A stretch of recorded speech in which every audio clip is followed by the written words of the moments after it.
You reject by design over default.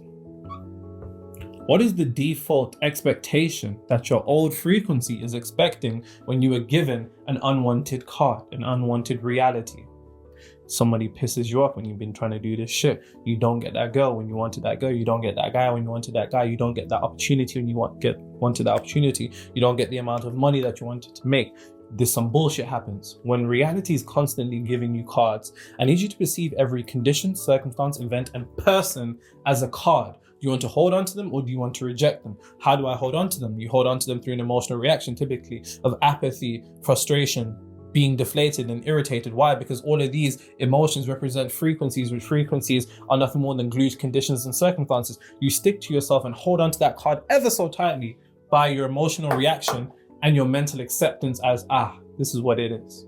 No, that's not what it is. That's the way you are. And that's what borrow that down. Reject through design instead of default.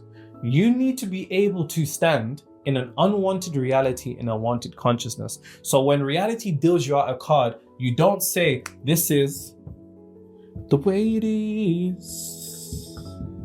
Things have never been the same.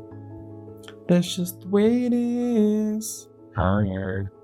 It's not. It's an opportunity for it to be the way that it is, depending upon your acceptance. Your acceptance of a particular condition, circumstance, event, or what a person represents is ultimately what is accepted into your subconscious mind and then accepted into your reality. But also, you have the ability to reject because you don't understand something. And what you don't understand is that all of this shit is a choice. All of this shit is a choice. It just doesn't feel like a choice because you made the decision so long ago that it became normal and you think it was something just the way it is. Now it's a choice.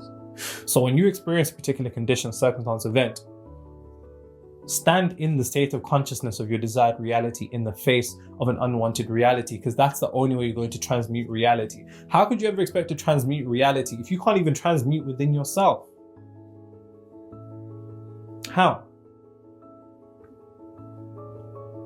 In the face of being in a reality and an externality of being broke internally, you need to be rich. In the externality of terrible relationships, you need to be in healthy relationships. In the externality of struggling to get a job, you need to already be employed. In the externality of desiring a promotion that you deserve but you haven't got, you need to stand promoted and already in the position you want to be. You need to understand it's not about what's going to happen, but who are you going to be when it does? Because when you're dealt an unwanted card and you descend into these, what you're saying to the universe is, earn it faster, stronger. You're saying that particular condition of reality is stronger than you through your acceptance of that particular frequency. Because unfortunately, whatever is stronger than you from a point of frequency you submit to. And strength in terms of frequency is anything that has the capability of altering you internally. And if it has the capability of altering you internally, then it can alter you externally without you understanding that you can't let it alter you internally. You have to alter you internally, even in the face of externality. It's not about what's going to happen. What is it about? Who you're going to be when it does.